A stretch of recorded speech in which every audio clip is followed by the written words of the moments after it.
Yeah.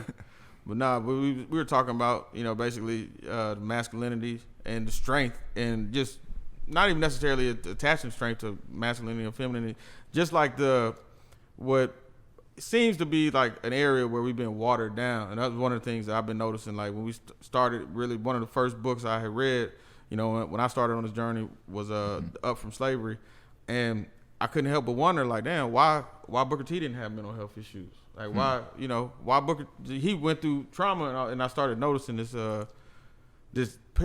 pattern of, black men that we come from that were like extremely strong, and then now fast forward to today, and it's like I feel like it's all about embracing things outside of that. The number one narrative I personally be seeing most of the time online is for black men to be more feminine, or at least more from feminine energy, be more vulnerable, cry, be more open, Yeah, it definitely could be more of a balance when we look at where we are in society right now, and the images that we see being portrayed through the media, and the image of a black man.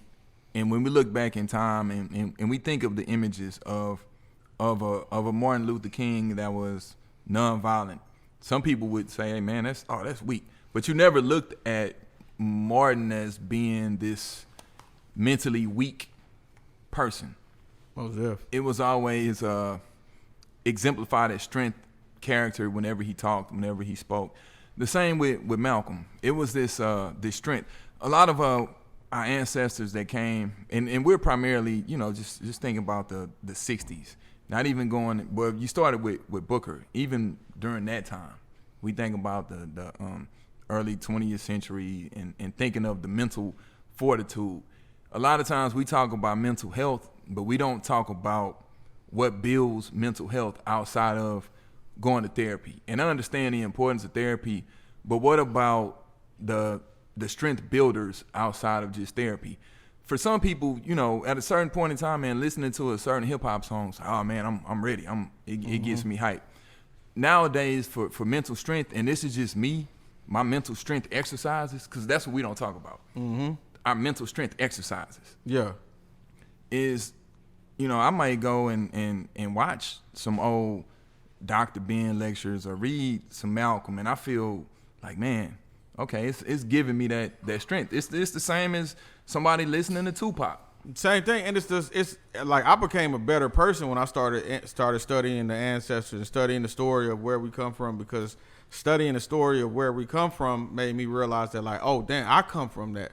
I'm from the same cloth as Booker T. I'm from the same cloth as Frederick Douglass. I'm from the same cloth of all of that. So it made me embrace the fact that, like, hey, that's how I'm built. I come from the same bloodline that two generations pretty much could work sun up to sundown, then go walk 12 miles just to see their child, then go walk back 12 miles. That's a marathon in a night just to make it home before it was time to work. Yeah, and being inspired. Yeah, that's inspiring to know that I come from that. So when I realized, and when I started realizing I come from that, I started realizing I come from strength.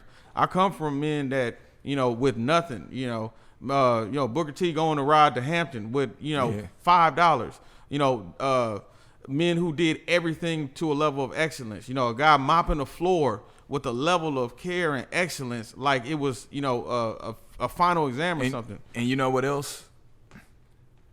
They were not selfish.